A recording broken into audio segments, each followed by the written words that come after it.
Oke, baik. Selamat sore rekan-rekan mahasiswa semuanya. Assalamualaikum warahmatullahi wabarakatuh.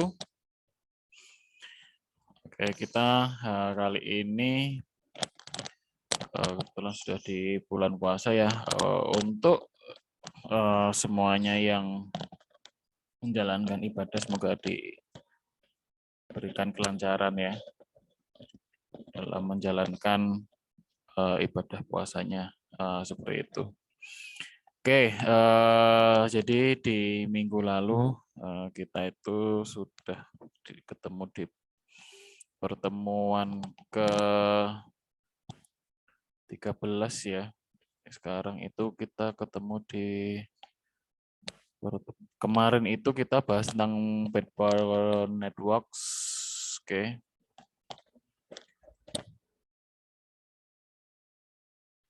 Oke, kita di backbone network. Sekarang kita membahas wireless LAN dan wireless PAN. Nah, apa itu? Wireless LAN dan wireless PAN. Oke. Jadi mungkin ada yang mau ditanyakan dulu sebelum saya lanjutkan di pembahasan kita hari ini ya. Nah, jadi tidak terasa ya, ternyata kita sudah memasuki di pertemuan ke-14. Nah, kita sudah masuki di pertemuan ke-14, lalu ini berarti di tanggal 11 ya, berarti kita terakhir ketemu itu di tanggal 18 April. Nah, setelah itu berarti kita akan menghadapi yang namanya ujian akhir semester ya atau UAS. Nah, jadi seperti itu. Jadi nanti tolong dipersiapkan kita UAS, lalu materinya yang jelas dari awal pertemuan ya, bukan hanya yang dari setelah UTS ya. Materinya sebanyak itu, jadi kalian harus mulai pelajari. Nah, itu oke. Mau ada yang ditanyakan dulu?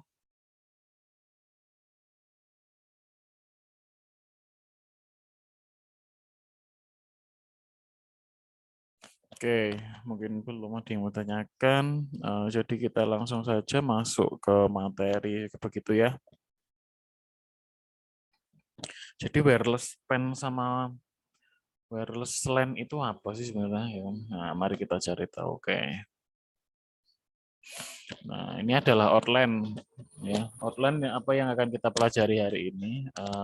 Yang pertama itu ada elektromagnetic spectrum dan ISM band. Nah, ISM band itu apa? Kemudian standar IEEE lagi 802.11 untuk WiFi.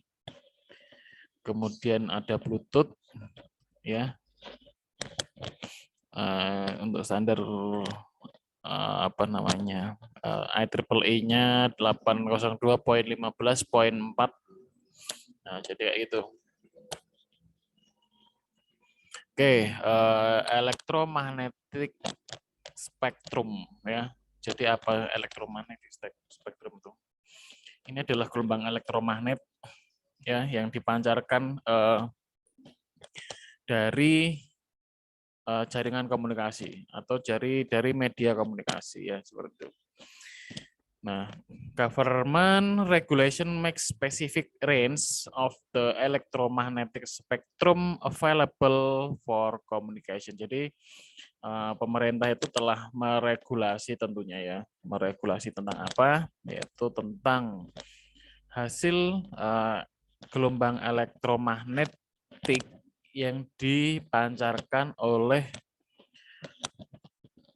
perangkat komunikasi. Jadi seperti itu, atau jaringan komunikasi ya. Jadi itu ada batasan-batasan tertentu dalam spektrumnya ya, pancaran panjang gelombangnya dan sebagainya. Nah, kurang lebih jadi seperti itu. Agar kenapa? Pastinya itu bertujuan untuk agar tidak ada yang berbahaya, tidak ada yang terpapar bahaya dari gelombang elektromagnetik yang dipancarkan oleh perangkat komunikasi. Nah, jadi misalkan kita kan punya perangkat gadget ya, gadget HP. Gadget HP event itu PC atau laptop ya. Itu sebenarnya kan juga bisa digunakan sebagai perangkat komunikasi. Nah, dari masing-masing perangkat komunikasi itu di sistem jaringannya, di networknya ya, itu dia memancarkan yang namanya gelombang elektromagnetik. Nah, ketika gelombang elektromagnetik itu dia terpancar berlebihan dan kita akan menerimanya secara berulang-ulang, nah itu akan juga mengganggu yang namanya kesehatan dari si usernya atau dari penggunanya ya, atau dari kitanya sendiri. Nah, sebaiknya itu dihindari dan dihindarkan. Jadi makanya dibuat batasan-batasan khusus dalam menggunakan atau yang gelombang yang dihasilkan dari perangkat komunikasi. Nah, jadi seperti itu. License is required to operate transmission equipment in some parts of the spectrum. Some part are unlicensed. Jadi perangkat-perangkat yang digunakan tadi itu harus berlisensi ya. Jadi harus berlisensi. Tapi beberapanya juga ada yang tidak berlisensi seperti itu. Jadi lisensi itu diperlukan untuk mencegah yang ada yang namanya gelombang elektromagnetik yang berbahaya, misalkan seperti itu. Jadi misalkan di range apa namanya? Jadi kalau di gelombang elektromagnet semua benda itu kan sebenarnya memancarkan gelombang elektromagnet ya, walaupun dia tidak berfungsi sebagai apapun, tapi setiap benda itu kan punya gelombang elektromagnet. Nah, tapi tergantung dia ada frekuensi rendah, frekuensi sedang, atau frekuensi tinggi, dan frekuensi sangat tinggi kan seperti itu. Jadi penggunaannya juga akan dibatasi atau bakal dipantau seperti itu ya. Nah, itu makanya gunanya seperti itu. Nah, di sini coba lihat di gambar yang di atas itu. Itu ada beberapa spesifik atau batasan-batasan dari penggunaan gelombang elektromagnet yang masih bisa digunakan atau aman digunakan terhadap manusia. Nah, misalkan yang pertama itu ada low frekuensi. Nah, low frekuensi itu gampangnya benda tak hidup atau benda atau gampangnya besi lah. Besi itu dia juga memancarkan gelombang elektromagnet ya. Walaupun dia nggak bergerak, nggak dikasih apa-apa, itu juga dia punya gelombang elektromagnet. Kemudian lampu yang kita gunakan di rumah sehari-hari itu juga dia termasuk punya gelombang elektromagnetik yang frekuensinya rendah. Nah, seperti itu. Nah, lalu selanjutnya itu ada radio dan TV. Ya, radio dan TV ini maksudnya di range frekuensi menengah, rendah sampai menengah ya. Nah, seperti itu. Nah, itu apalagi di TV ya, di TV itu sebenarnya dia malah menggunakan dua jalur komunikasi. Yang pertama untuk mengirimkan gambar, komunikasi video ya. Yang kedua adalah suara. Nah, suara itu dia melalui frekuensi radio.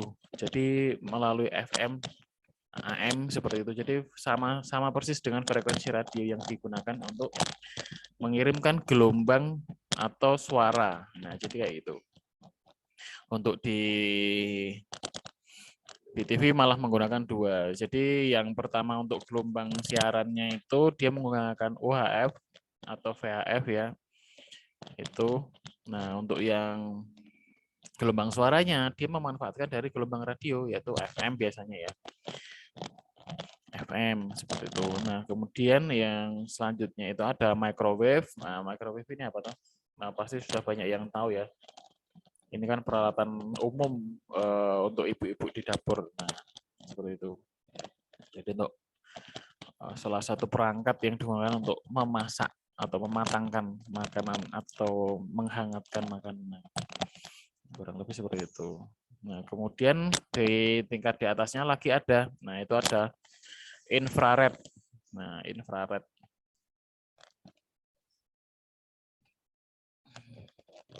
Nah, infrared sendiri itu kan kita sering temui ya, yang di remote TV, remote AC, tapi itu kan frekuensinya sebagai frekuensi komunikasi rendah yaitu ya. Itu tidak termasuk sih maksudnya. Kemudian yang selanjutnya itu kita di bagian setelah infrared itu, nah itu di jalur komunikasi ya. Nah kita posisinya di sini. Nah ini kan posisi tinggi ya, makanya harus dijaga dengan hati-hati. Ya seperti itu. Kemudian yang selanjutnya itu ada UV. Nah UV ini juga sangat berbahaya ketika apa namanya radiasinya mengenai tubuh kita ya, misalkan kulit ya seperti itu. Kemudian X-ray, X-ray itu juga berbahaya kalau digunakan dalam waktu yang lama. Ya, makanya kalau di rumah sakit itu penggunaannya kan diawasi dokter sama apa namanya petugasnya ya. Jadi frekuensi tertentu dan penggunaan berapa lama durasinya. Nah, seperti itu. Itu sangat dibatasi dan sangat dijaga. Nah, jadi kurang lebih seperti itu. Oke, next. Nah, lalu ESM bands ya. ESM band ini apa sih? Industrial, Scientific, and Medical Frequency Band. Jadi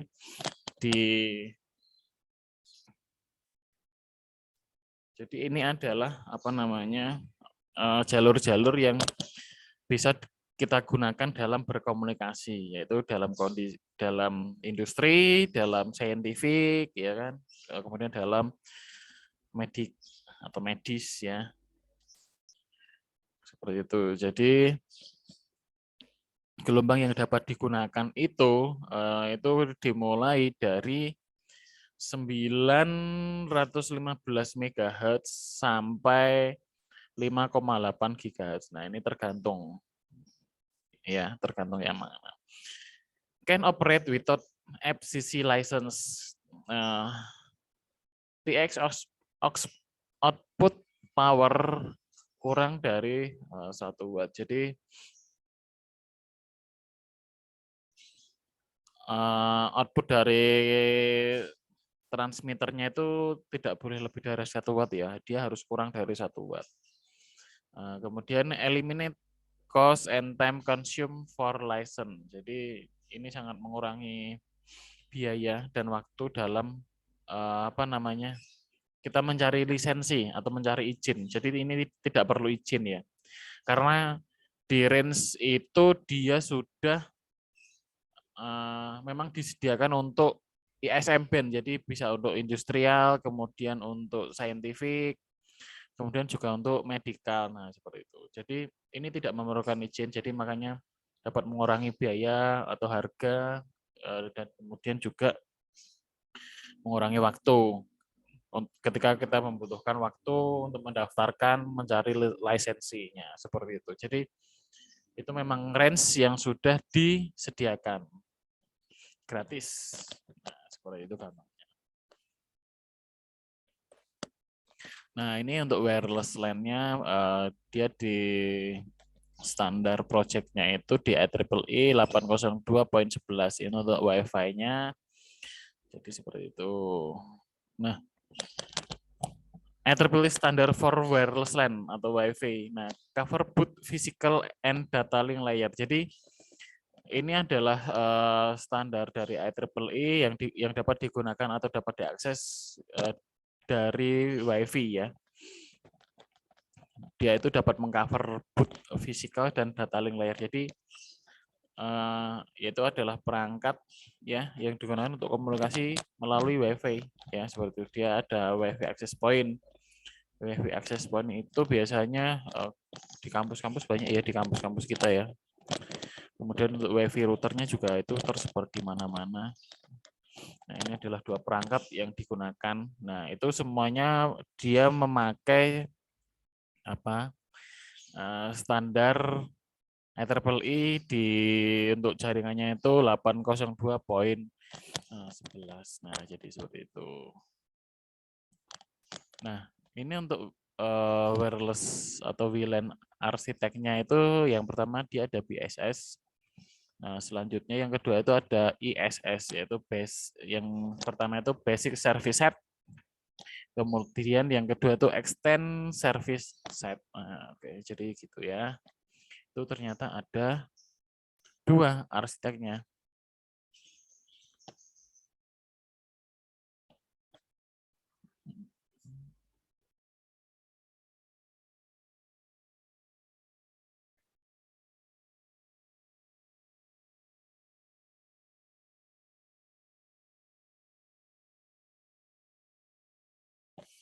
Oke. Lalu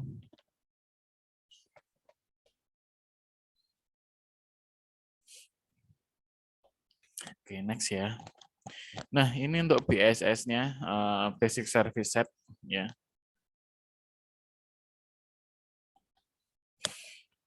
Ini di sini ada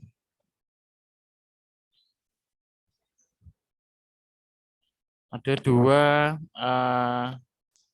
diagram ya. Yang pertama itu BSS without AP atau dia kondisi di ad hoc. Jadi untuk tujuan tertentu ya. Di ad hoc itu maksudnya ada dia tujuan tertentu. Lalu yang selanjutnya itu dia dengan AP. Nah, ini untuk infrastruktur model ya. Jadi biasanya untuk di apa namanya? Di perkantoran, di pusat perbelanjaan seperti itu. Nah, kurang lebih seperti itu. Oke. Nah, kemudian yang selanjutnya ini ada extend service set ya. Nah, coba dilihat diagramnya. Di sini yang pertama dia ada server atau gateway-nya. Jadi ada server utamanya ya di sini ya. Dia ada server utamanya, kemudian dia mendistribusikan ke beberapa API ya. Access point.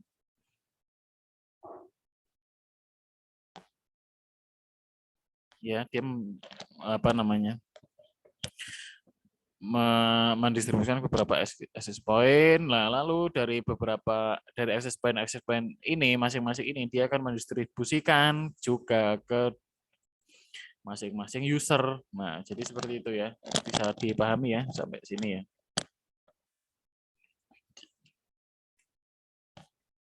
Nah, kenapa dia extend service set ya, karena dia mempunyai distribution system, karena dia juga punya yang namanya server, dia juga punya yang namanya gateway. Jadi seperti itu yang dinamakan dengan ISS. Nah, itu bedanya dengan BSS. Nah, seperti BSS itu basic standar service atau jaringannya ya, atau layanan standarnya itu seperti ini. Nah, seperti itu. Oke, bisa dipahami ya sampai sini ya. Nah, kemudian untuk IEEE standarnya itu dia pakai 802.11. Nah, ini kan yang tadi ya punyanya WiFi ya.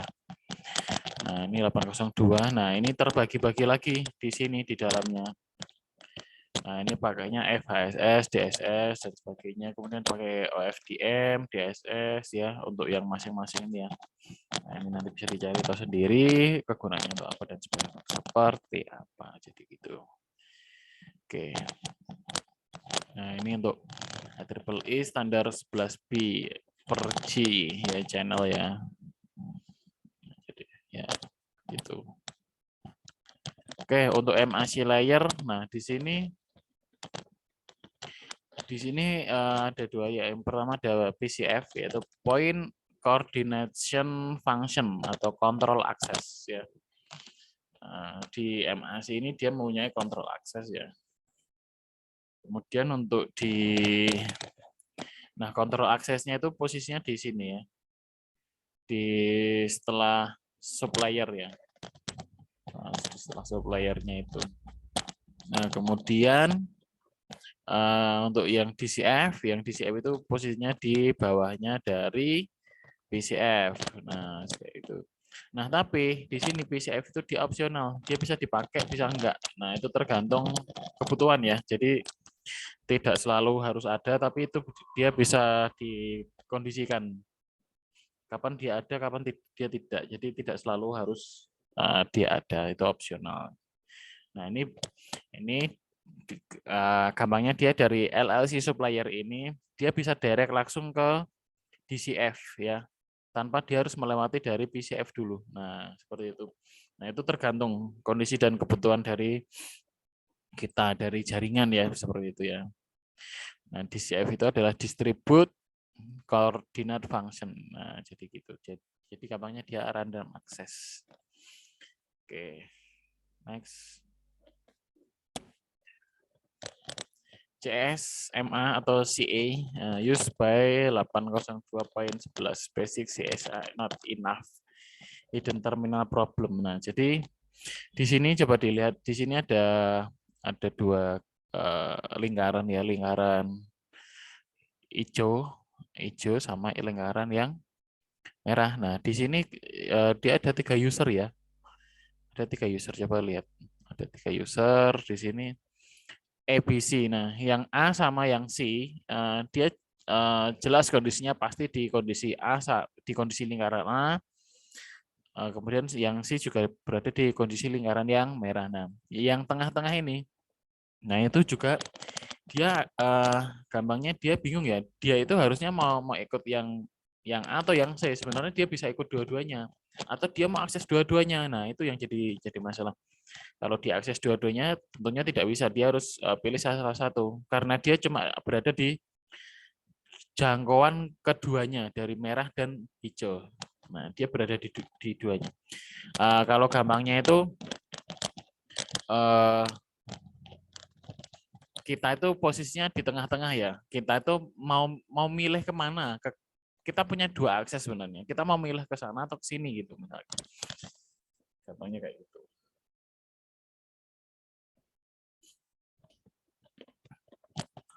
Nah, di sini ada CSMA atau CA with RTS atau CTS ya. Nah, CTS. Oke. Nah, jadi misalkan tadi si A ya, ini ada si A. Kemudian ada si C. Nah, si B ini dia di tengah-tengah antara 2 dan C. Nah, dari pernyataan diagram tersebut, si B ini lebih condong akan bisa masuk ke bagiannya si C, ya seperti itu. Kayak gitu ya, karena dia network allocation vector. Nah, jadi tergantung vektornya itu dia lebih dominan kemana. Gampangnya virtual carrier sensing-nya. Jadi sensing-nya itu dia lebih condong kemana. Jadi seperti itu ya. Oke. Next. Nah, untuk di standar WiFi-nya ya. Yang pertama di sini ada IEEE 802.11 provide most of the standard ya.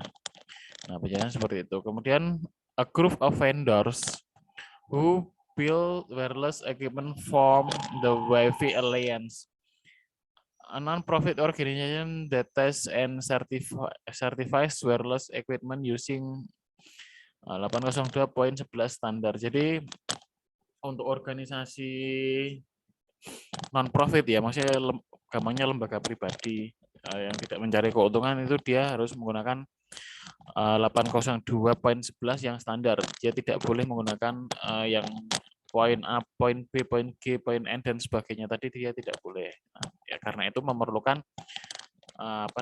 license ya seperti itu. Jadi memerlukan sertifikat ya, harus tersertifikat dia menggunakan di yang mana, dengan kecepatan berapa, menggunakan range berapa. Nah, itu memang sudah diatur ya. Nah, contohnya yang seperti ini, di sini nih, coba lihat gambarnya ini.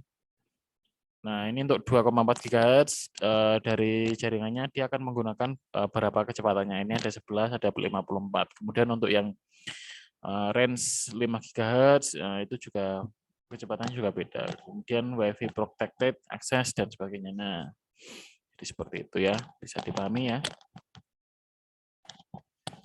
Kemudian selanjutnya di sini ada protokol 802.11 untuk WiFi. Nah, protokol ini yang pertama dia digunakan untuk wireless atau LAN ya, wireless LAN ya, atau untuk WiFi.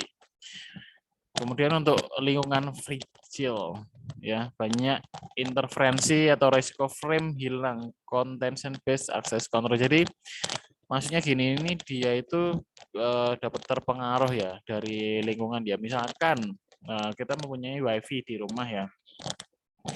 Nah, itu misal terkadang kondisi dalam kondisi cuaca tertentu misalkan kondisi hujan. Nah, kondisi hujan itu secara tidak langsung itu seharusnya tidak masuk akal ya ketika kita menggunakan WiFi kan itu kan kita tidak mempunyai halangan apapun ya. Maksudnya kan kalau untuk di provider SIM card di handphone itu kan dia punya gangguan cuaca itu kan wajar soalnya kan dia memancarkan jaringan ya. Jadi komunikasinya itu saling menangkap dan menerima jaringan lewat media udara. Jadi gitu. Nah, untuk di WiFi sendiri itu kan sebenarnya semua sudah pakainya kabel ya. Jadi entah itu pakai kabel yang tembaga zaman dahulu atau sudah pakai yang fiber optik ya. Itu seharusnya di kondisi cuaca apapun tidak akan terpengaruh ya. Namun dalam kondisi realnya itu tidak bisa. Ternyata dalam kondisi suhu tertentu, misalkan misalkan hujan ya, hujan ini kan berarti kan dingin ya. Nah, suhu akan turun. Nah, itu kan akan juga menyebabkan adanya gangguan seperti itu. Kemudian, misalkan di kondisi suhu yang sangat panas atau sangat panasnya sangat ekstrim di musim kemarau misalkan. Nah, itu juga akan mempengaruhi dari kinerja komunikasi dari si WiFi tersebut. Jadi memang ada batasan-batasan tertentu. Lebih terkaitnya itu di temperatur ya. Nah, kurang lebih seperti itu. Nah, kemudian selanjutnya setiap transmisi perlu unknowledge. Nah, itu perlu. Kemudian jika tidak ada unknowledge akan dikirim ulang frame-nya. Nah, jadi seperti itu ya. Ini sih semi sistem pinter gitu ya. Kemudian banyak mekanisme counter pada frame overhead besar. Nah, jadi gitu. Frame-nya itu dikontrol. Oke, kita masuk ke Oke, di sini ini adalah diagram protokolnya. Jadi seperti ini nanti bisa dibaca ya sendiri. Untuk frame-framenya, nah ini ada banyak frame ya. Tadi dijelaskan ya banyak mekanisme frame control. Nah, overhead besar. Nah, jadi gitu. Nah, ini frame-nya memang besar. Nah, frame control ya. Frame controlnya memang besar. Jadi seperti itu. Oke, next wireless pen atau Bluetooth. Nah, wireless pen itu kita gunakannya di Bluetooth ya.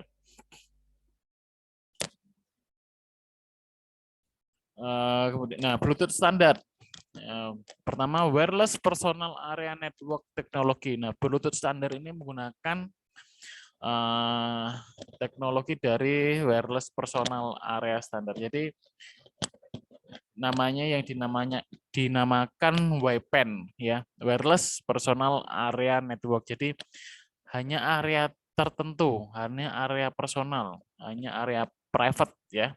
Jadi hanya beberapa perangkat komunikasi yang bisa dihubungkan, tidak semuanya bisa masuk. Jadi harus ada pairing dan repairing. Jadi seperti itu, oke? Design for connecting device with different functionalities. Jadi dia didesain untuk mengkomunikasikan beberapa peralatan dengan kegunaan yang berbeda-beda. Nah, jadi seperti itu. Misalkan telepon. Ya, telepon kita hubungkan ke earphone wireless atau headset wireless, misalkan seperti itu. Kemudian untuk mouse, ya mouse kita gunakan di komputer. Kemudian untuk keyboard, kemudian untuk kamera CCTV, kemudian pakai stick PS ya atau konsol PS ya. Kemudian untuk ada lagi untuk printer. Nah, jadi gitu. Nah, jaringan standar yang digunakan di WiFi atau Bluetooth itu dia memakai IEEE standarnya itu 802.15.1. Nah, itu adalah line standar atau yang digunakan untuk WiFi atau untuk Bluetooth ya. Jadi seperti itu. Yang digunakan itu. Oke, nah Bluetooth Peak Connect. Ya, jadi maksudnya gimana? Bluetooth Peak Connect itu dia mempunyai master dan slave. Jadi mempunyai tuan dan budak. Nah, itu agak kasar ya sebenarnya, tapi memang ini istilah ini digunakan dalam seringnya kita temui di dalam komunikasi ya. Tapi ini bukan maksudnya untuk itu, bukan. Jadi ini untuk membedakan saja siapa yang menjadi masternya, siapa yang menjadi co-hostnya, misalkan seperti itu ya.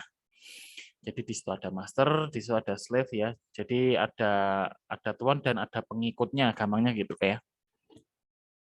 Nah, gitu. Oke. Nah, kemudian Bluetooth ada Scatternet ya, Bluetooth Scatternet maksudnya gitu. Bluetooth Scatternet itu di sini maksudnya ya, di situ ada master dan ada slave. Nah, di suatu waktu slave itu juga bisa berubah menjadi master. Nah, di suatu kondisi. Jadi dia memang mempunyai dua fungsi, misalnya seperti itu.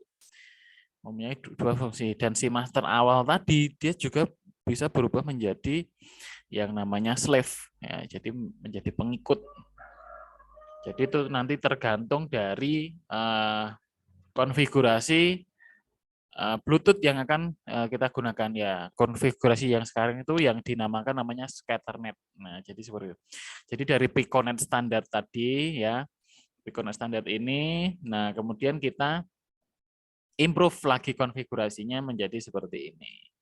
Nah, jadi ada dua slave yang dalam suatu waktu dia dapat beralih menjadi master ya, atau menjadi tuan.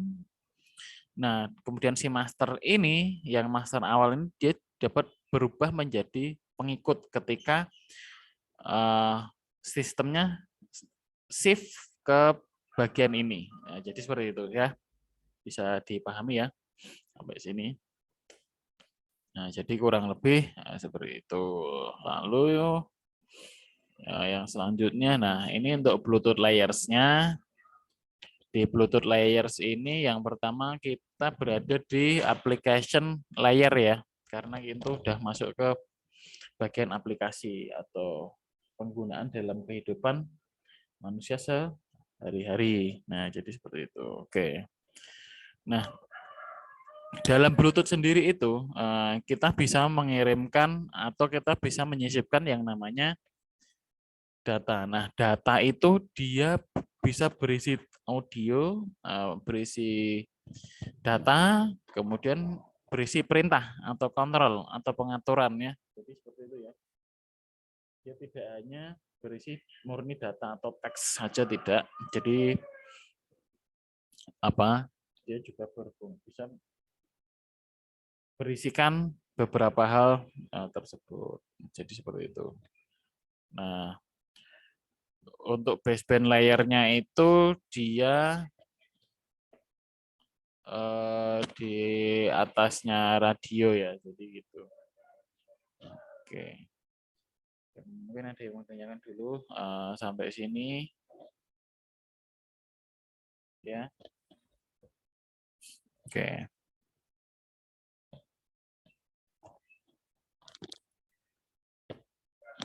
Nah, ini kita kan sekarang lagi di bulan puasa ya. Jadi bulan puasa itu memang karena kita tetap ya kuliahnya tetap malam ya, tapi mungkin waktunya bisa kita sedikit adjust ya. Jadi kalau biasanya full time ya kita kurangi lah sedikit, kurangi 1/10 atau 1/20 gitu. Maksudnya biar sama dengan teman-teman yang lain ya, yang reguler misalnya. Oke. Lalu apa lagi? Ya. Oke. Oke, sebentar. Kita break dulu 5 menit atau 10 menit. Nah, gitu ya. Gitu ya. Oke, kita break dulu sebentar.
Oke, halo. Oke, kita lanjutkan ya. Jadi tadi sampai di Bluetooth layer, lalu kita masuk di Bluetooth communication. Ini single slave ya.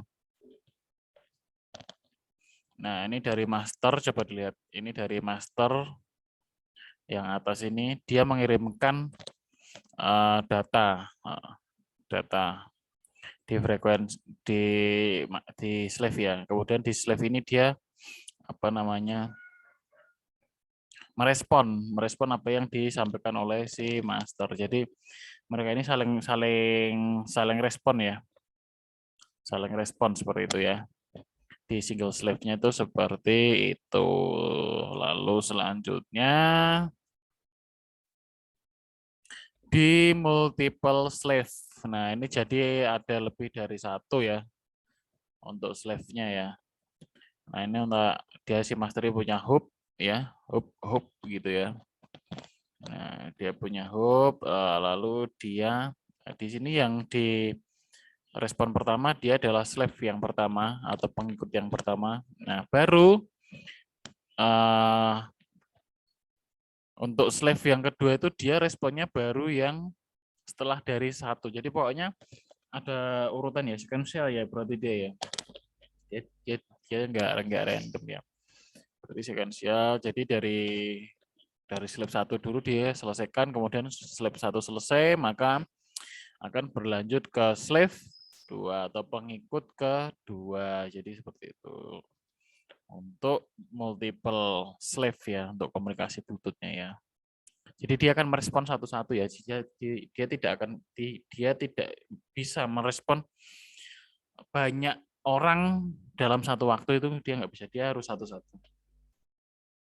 Jadi dia selesaikan yang satu dulu, baru akan dia mulai lagi dengan orang baru ya. Jadi seperti itu. Oke. Gampangnya kayak gitu ya. Gampangnya pas dulu punya pacar ya. Kalau kalau pacaran kan misal ada apa ya?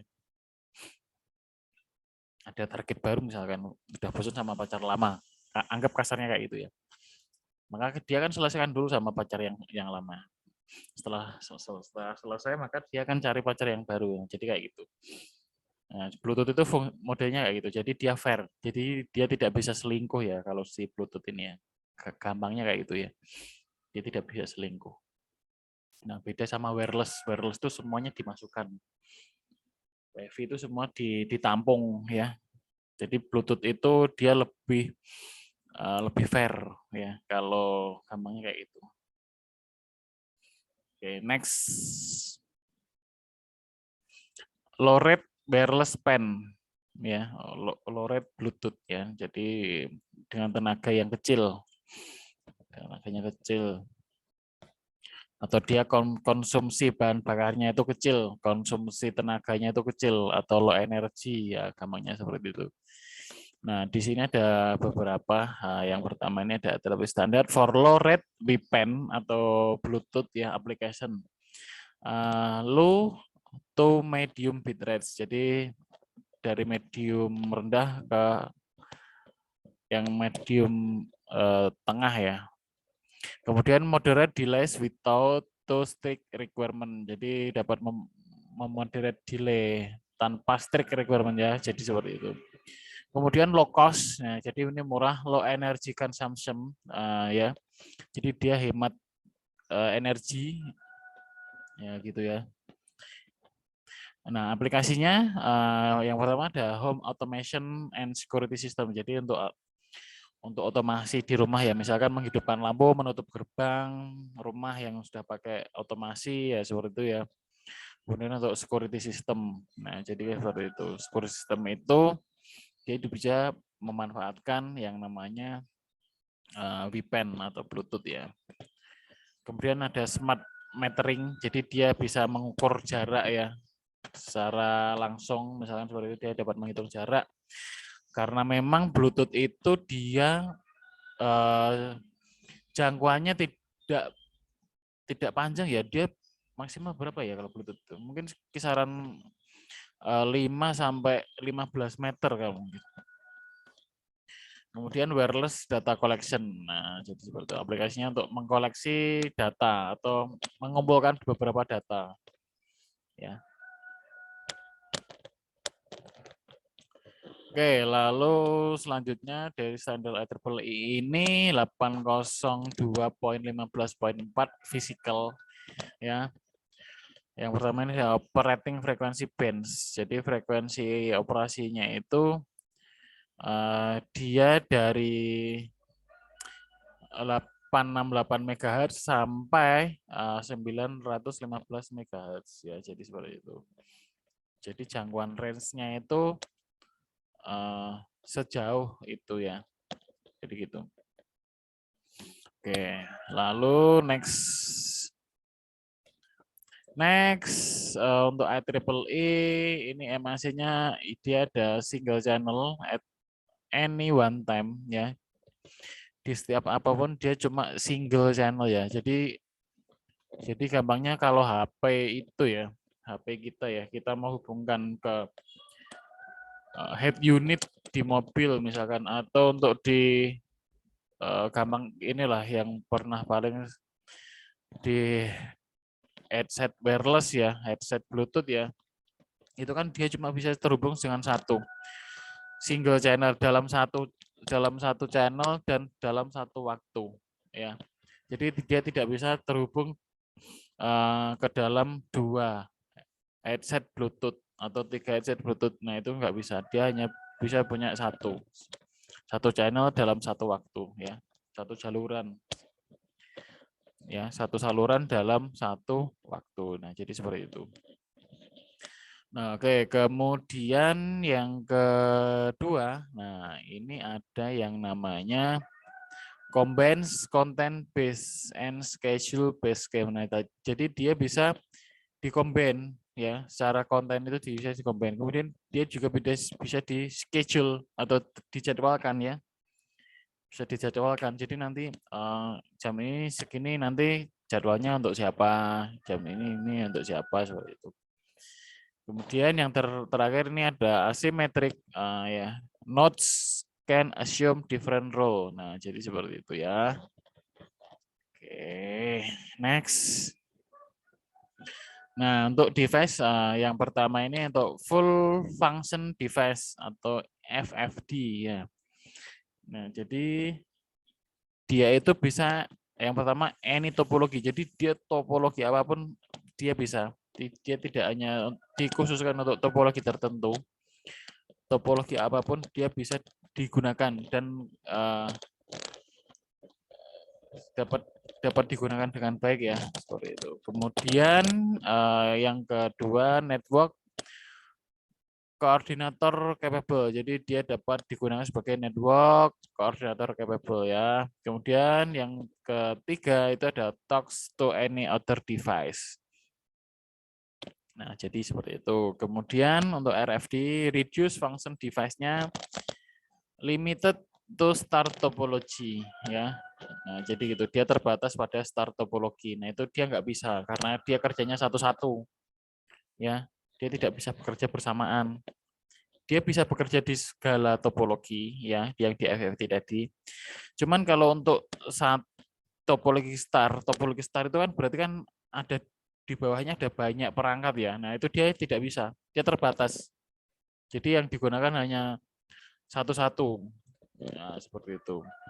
Nah, kemudian yang kedua adalah cannot become a network coordinator. Nah, ini tidak bisa digunakan seperti itu pada topologi star. Nah, kemudian talks only to a network coordinator. Nah, ini untuk di topologi star hanya dia fungsinya hanya seperti itu ya. Jadi satu-satu dia nggak bisa berbarengan ya. Kemudian very simple implementation ya. Jadi seperti itu. Jadi implementation itu sederhana ya. Sangat-sangat sederhana. Jadi cuma tinggal kita aktifkan, kita pairing, ya sudah selesai gitu. Gitu ya. Nah, mohon maaf ya berisik ya. Oke, jadi ini adalah topologinya. Topologi yang pertama itu ada topologi star, ya. Kemudian yang kedua itu adalah P2P atau peer-to-peer topologi.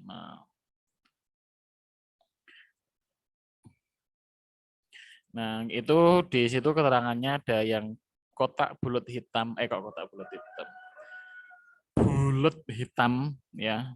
Full bulat hitam itu adalah keterangannya adalah full function device atau FFD. Ya. Nah, kalau untuk yang RFD itu dia bulat tengahnya putih. Nah, itu RFD. Nah, oke. Communication flow. Jadi itu yang arah anak panah kanan kiri itu communication flow, jadi arah komunikasinya. Jadi seperti itu ya. Oke. Jadi bisa dilihat yang di tengah itu yang kita lihat paling kiri dulu itu di star topology itu ada pan koordinator ya, di ada pan koordinator. Pan koordinator. Nah, kemudian untuk di RFD-nya itu apa namanya? Dia tidak bisa menjadi koordinator ya. Jadi seperti itu. Di peer to peer pun juga sama. Jadi dia tidak bisa berperan sebagai RFD sebagai pan koordinatornya. Jadi gitu ya. Nah, oke, ini adalah topologinya. Ada dua ya. Ada topologi star dan topologi peer to peer. Oke. Nah, mungkin ada yang mau ditanyakan dulu sebelum saya akhiri ya pertemuan kita yang ke-14 ini. Oke. Jadi seperti itu. Oke, kalau ada yang mau tanyakan tolong ditanyakan dulu, saya tunggu ya.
Oke, gitu. Jadi nanti kalau ada yang mau tanyakan boleh japri ya di grup ya, di grup WA. Seperti itu. Lalu apa lagi ya? Oke, mungkin itu dulu dari saya ya. Nanti kalau ada yang mau tanyakan bisa ditanyakan. Oke. Oh ya, tapi nanti kalian jangan cuma beracuan dari apa yang saya jelaskan ya. Kalian juga harus bisa belajar dari sumber lain ya. Karena sumbernya kita kan tidak terbatas ya. Nanti kalian bisa buka di perpus online di kampus ya. Itu akan ada ya di Gilib, di Stekom webnya. Gitu. Digilib. Itu ada, nanti kalian bisa buka di situ untuk pelajari sumber-sumber dari selain dari yang saya berikan. Nah, jadi seperti itu ya. Oke, mungkin itu dulu di pertemuan kita kali ini. Oke, apabila ada salah-salah kata dari saya, mohon maaf. Oke, jadi di bulan puasa ini Bagi kalian yang melaksanakan ibadah puasa, selamat mengerjakannya. Semoga diterima dengan baik, ya, dilancarkan. Nah, untuk yang tidak melaksanakan ibadah juga semoga dilancarkan juga apapun kegiatan dan aktivitasnya. Jadi seperti itu ya. Oke. Oh ya, ini kita juga masih di kondisi pandemi ya. Jadi apalagi ini sebentar lagi mau Lebaran, mau ada perayaan hari besar ya. Jadi tolong dijaga kesehatannya agar selalu fit ya, kondisi tubuh fit ya. Yang penting itu ya. Oke, baik. Jadi seperti itu yang bisa saya sampaikan di pertemuan kita hari ini. Nanti bisa ditanyakan ya atau berkomunikasi di WA Group ya, gitu ya. Oke, baik. Saya tutup. Terima kasih semuanya hari ini. Assalamualaikum warahmatullahi wabarakatuh. Selamat sore semuanya. Oke.